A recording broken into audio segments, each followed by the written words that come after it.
teman-teman, sebelum kita memulai pembelajaran, marilah kita berdoa terlebih dahulu. Berdoa mulai.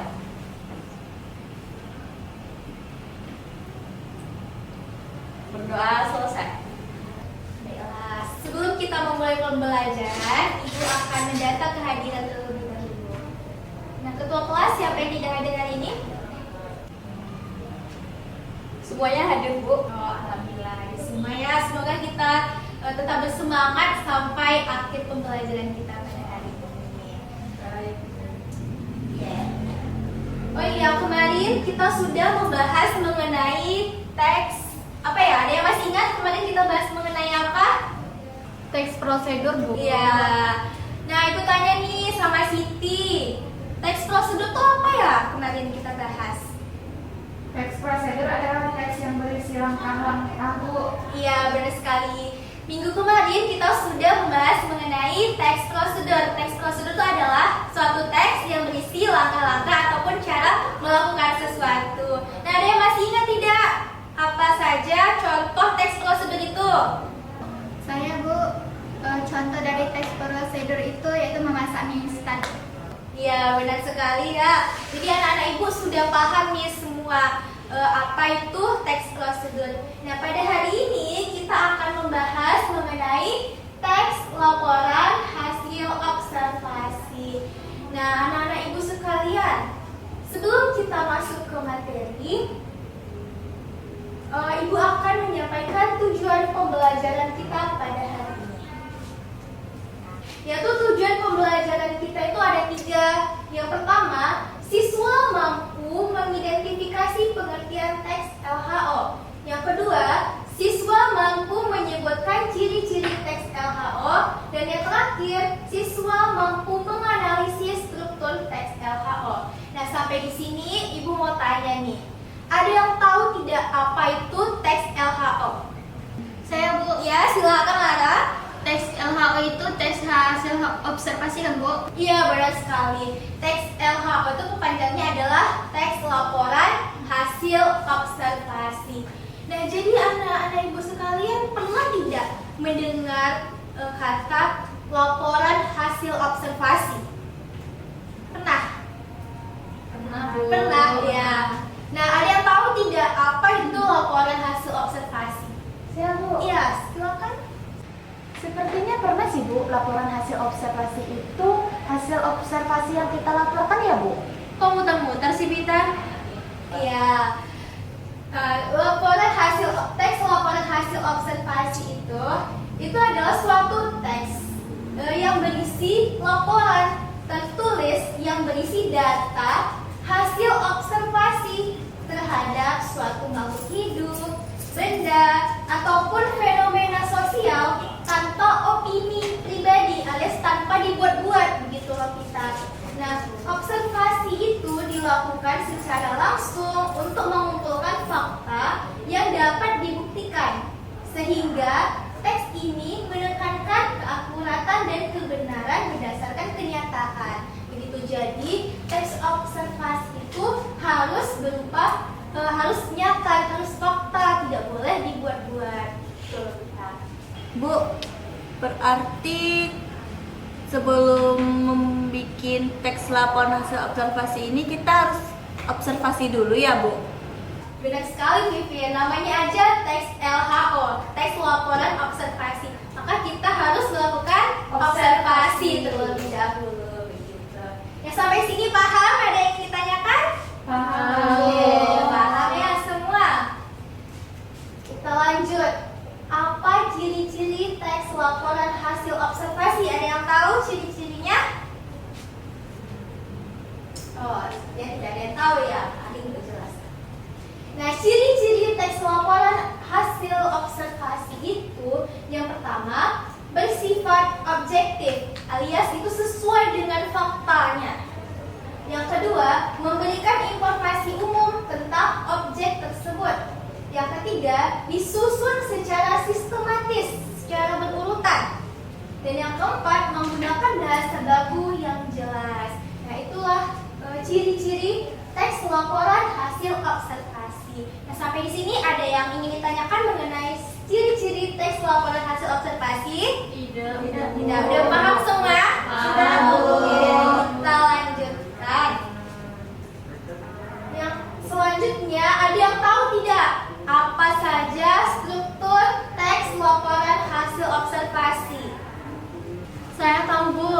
Ya, Putri? Strukturnya itu ada orientasi, komunikasi, dan kode kan, Bu?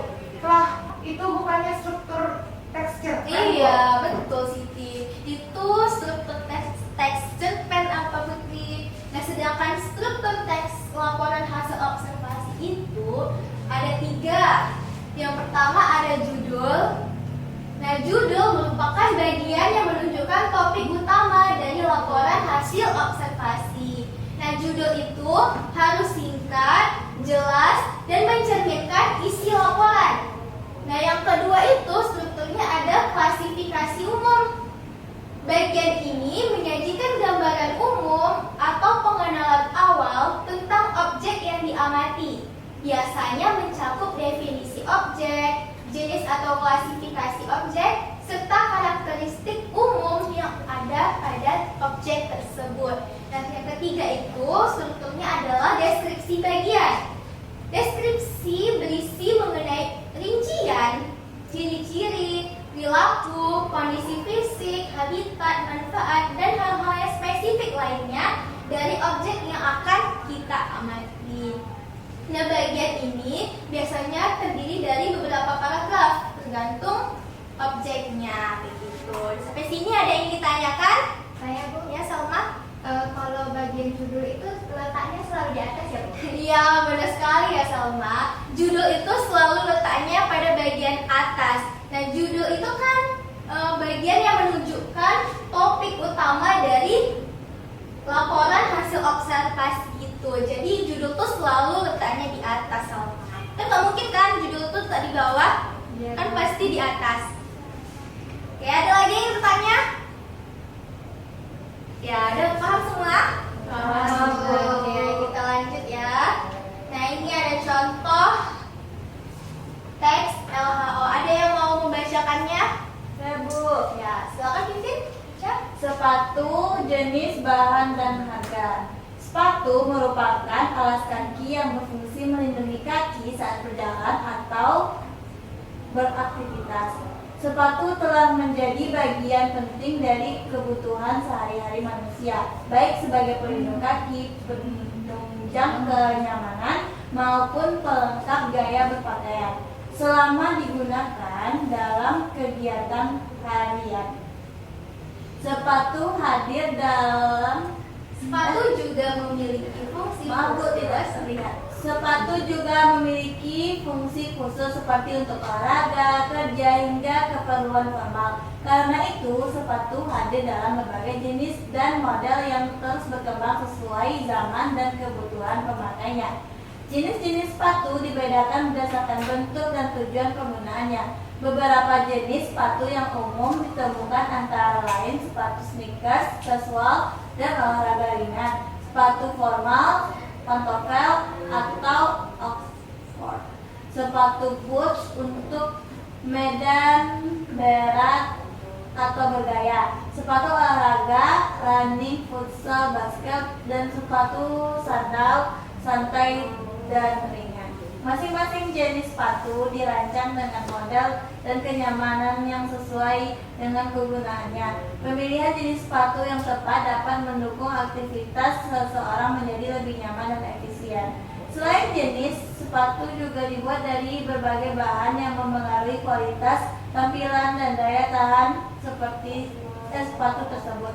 Bahan sepatu antara lain kulit asli, kulit sintetis, kanvas, karet, mesh, jaring, dan suede.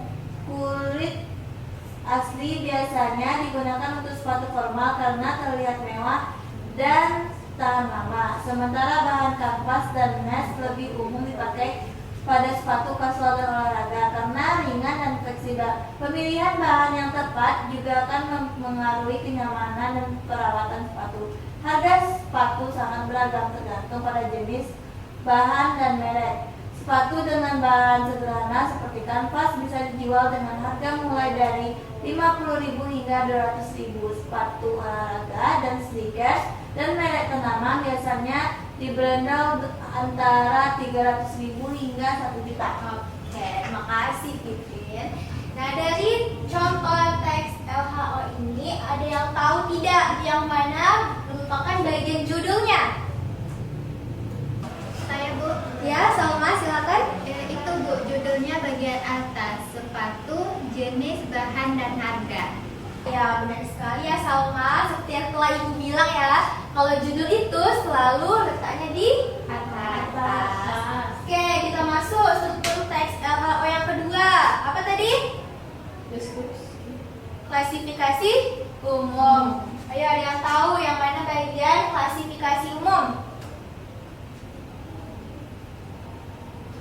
Ayo, mana ya?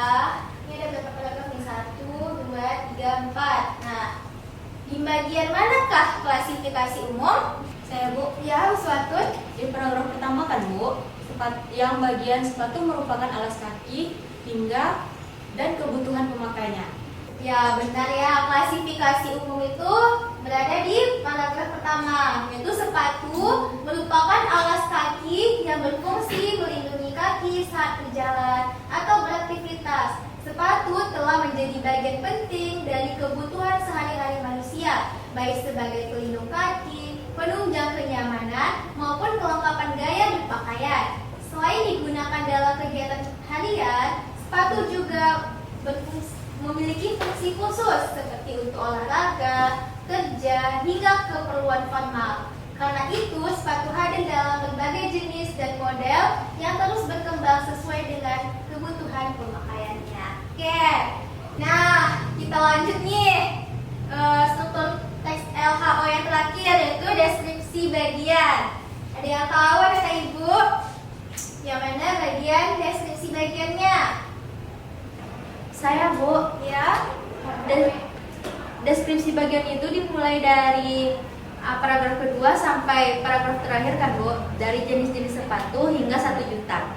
Iya, benar sekali ya. Ini termasuk deskripsi bagiannya. Kan tadi sudah Ibu jelaskan tuh bahwa deskripsi bagian itu tidak hanya ada satu paragraf, tergantung apa yang akan kita bahas. Di sini kan sudah nih dari judulnya aja sudah terlihat.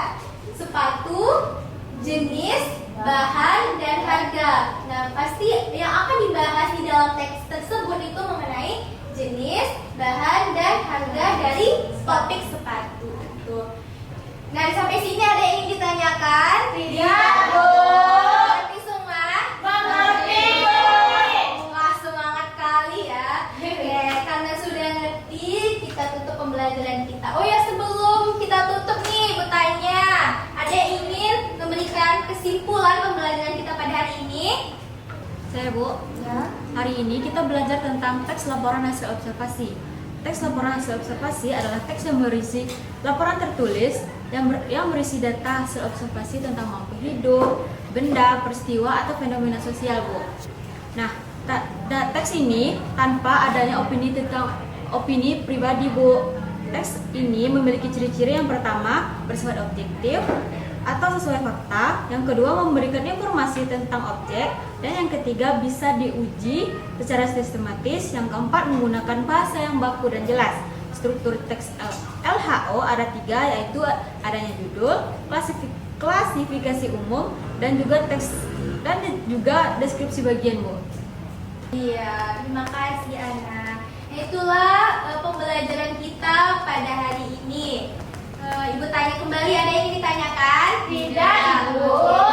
Maka kita tutup pembelajaran kita pada hari ini dengan hamdalah.